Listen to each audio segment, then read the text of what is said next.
आज मैं जो आपसे बातें करने जा रहा हूँ उसमें अध्यात्म के साथ साथ मानव जीवन के रहस्य और उसके अंदर जागृत होने वाली जो मनोवृत्ति है उस पर आधारित मैं आपसे कुछ बातें करने जा रहा हूँ। ज़्यादा से ज़्यादा इसे शेयर करें, लाइक करें, सब्सक्राइब करें, क्योंकि और अंत तक ज़रूर सुने, क्योंकि आज मैं जो टॉपिक आपसे शेयर कर रहा हूँ वो टॉपिक है शक्ति। इंसान में शक्ति कितनी 3-4 तरह की होती हैं। वो शक्ति उसे अपने अंदर से भी प्राप्त होती है, परमात्मा से ही प्राप्त होती है, शारीरिक शक्ति भी होती है, मानसिक शक्ति भी होती है, आध्यात्मिक शक्ति भी होती है। वो उसके हर एक इंसान में कुछ ना कुछ अंदर उसके गुण होते हैं और वो उसका पॉजिटिव भाग होता है। वो उसके पावर को डिनोट करता है, वो उसकी शक्ति होती है। वो शक्ति वो अंदर से अपने आप में बनाता है या परमात्मा उसे देते हैं।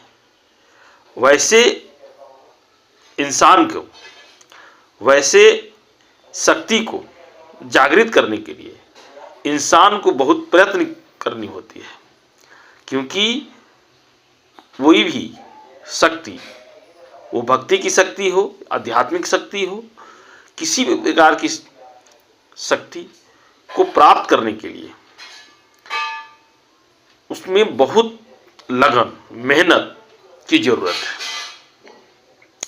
भगवान से प्राप्त करनी हो या अपने अध्यात्म से, अपने पढ़ाई से, अपनी लिखाई से, अपनी मेहनत के बल पर भी अगर शक्ति प्राप्त करनी हो तो उसमें भी आपको दिन रात लगन के साथ लगना पड़ता है। पहले राजा महाराजा अपने बाहुबल की शक्ति के बल पर ही राज किया करते थे। धीरे धीरे समय परिवर्तित हुआ और बाहुबल का दौर चला गया, लोकतंत्र आ गया, राजतंत्र खत्म हो गए। तो बाहुबल की शक्ति के स्थान पर हमारी जनमत और मतदान की शक्ति आ गई। तो परिवर्तन संसार का नियम है। हर एक बात में, हर एक चीज में कुछ न कुछ परिवर्तन होते रहता है। सतयुग में इंसान 500 साल तक जीते थे, त्रेता में कुछ कम हुआ, द्वापर में उससे कुछ कम हुआ, कलयुग में 100 साल भी जीना मुश्किल है। 50-60 साल, 70 साल होते होते इंसान लाचार और बीमार हो जाते हैं। तो ये संसार की नियम है ये, और इस के अनुसार ही हम इस धरती पर वास करते हैं। और इस विश्व की धरती को रेगिस्तान न बनाए, हम इस धरती से प्रेम और करुणा लुप्त प्राय होने नहीं दे सकते, क्योंकि हम इंसान हैं। अगर हम जानवर की तरह इस धरती का दोहन करेंगे तो ये धरती जो है अपने जो खनिज पदार्थ है, अपनी संपदा जो है, जिसे हमें मुफ्त में देती है, हवा, पानी और बहुत सारे खनिज पदार्थ, कोयला, सोना, तो उसको हम इतनी मात्रा में दोहन करते हैं। तो वो एग्जाम्पल के तौर पर, उदाहरण के तौर पर हम ले लेते हैं जल का इतनी मात्रा में हम दोहन कर रहे हैं जिससे हमारी धरती रेगिस्तान हो जाएगी। तो कहने का तात्पर्य हमारा यही है कि मनुष्य के रूप में पशु अगर हम हो जाएंगे तो क्या मनुष्य जानबूझकर अपने अंदर के पाश्विक वृत्तियों को बढ़ा रहा है, जिससे ये हमारा धरती वीरान और रेगिस्तान हो जाए, अथवा वह मौजूदा परिस्थितियों का असहाय और हो गया है। कारण जो भी हो, केवल मनुष्य के सामर्थ्य में विश्वास रखना गलत होगा। हमें परमात्मा के सामर्थ्य की आवश्यकता होगी, क्योंकि परमात्मा के द्वारा जो हमें शक्ति मिलती है, परमात्मा के द्वारा जो हमें आशीर्वाद मिलता है, उस आशीर्वाद के बल पर ही हम इस धरती पर कुछ कर पाते हैं। तो वो परमात्मा का भी इंडिकेशन होता है, उनका भी ध्यान आकर्षण होता है कि मनुष्य मनुष्य ही रहे, वो अपने अंदर के जानवर को बाहर नहीं लाए, जागृत नहीं करे। हमें परमात्मा के सामर्थ्य की आवश्यकता होगी। परमात्मा की शक्ति कहीं बाहर नहीं, हमारे भीतर ही है, केवल हमें उसे जागृत करना होता है।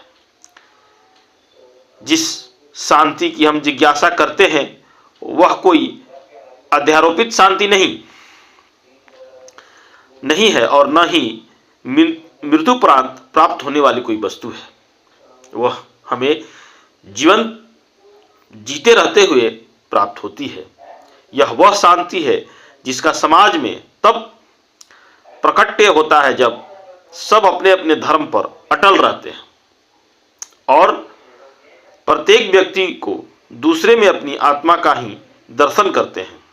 करते हुए दूसरे का सम्मान करना चाहिए, दूसरे के धर्म का सम्मान करना चाहिए, दूसरे की इज्जत और आत्म सम्मान का ख्याल रखना चाहिए। आज प्रार्थना एवं साधना की पहले से कहीं अधिक आवश्यकता हो गई है। प्रार्थना द्वारा हम प्रेम के बीज बोते हैं। पूरे रेगिस्तान में एक भी अगर फूल खिल जाए तो कुछ तो होगा, वहां एक भी वृक्ष उगाया जाए तो क्या थोड़ी सी छाया नहीं देगा? प्रार्थना प्रेम है और प्रेम ही के माध्यम से विश्व भर में शुद्ध प्रेम की तरंगे हिलोरे लेते रहती हैं। प्रेम एक ऐसा शब्द है जिस पर मैं अब एक वीडियो आपसे शेयर करूंगा, उसके बारे में विस्तृत बातें करूंगा कि प्रेम क्या है और प्रेम कितने प्रकार के होते हैं, और सारे प्रेम एक जैसे नहीं होते, सबके अलग अलग बिंदु हैं। तो उस बिंदु पर हम बात करेंगे अलग से। तो ये प्रेम जो हिलोरे मारते रहते हैं,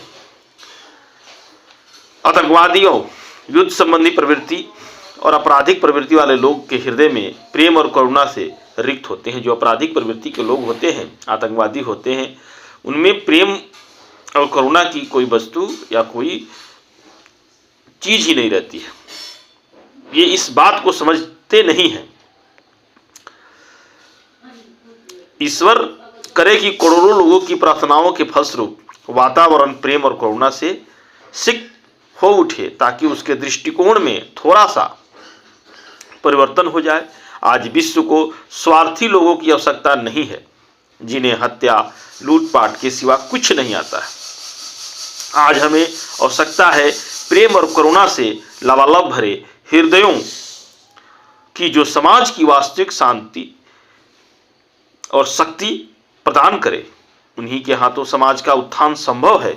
मेरा सपना है कि कम से कम एक रात के लिए ही सही विश्व का प्रत्येक व्यक्ति भय मुक्त होकर सो सके। कम से कम एक दिन निस्वार्थ सेवा द्वारा प्रत्येक व्यक्ति गरीबों, जरूरतमंदों की सहायता कर सके और उसमें किसी प्रकार का उसका लालच नहीं हो और उससे उस कुछ प्राप्त करने की जिज्ञासा नहीं हो। इस कामना के साथ मैं परमात्मा से ऐसी शक्ति हम सभी विश्व के मनुष्यों के लिए देने की कामना करते हैं कि हे प्रभु, हे परमात्मा, हे इष्ट, इस संसार में जितने भी मनुष्य हैं उनको ऐसी शक्ति कम से कम एक दिन के लिए प्रदान करे, जिससे कि ये संसार, ये विश्व भय मुक्त हो जाए और भय मुक्त होकर कम से कम एक दिन निश्चिंत होकर आनंद पूर्वक सो सके। इस प्रकार की शक्ति प्रदान कर हमें कृतज्ञ करें।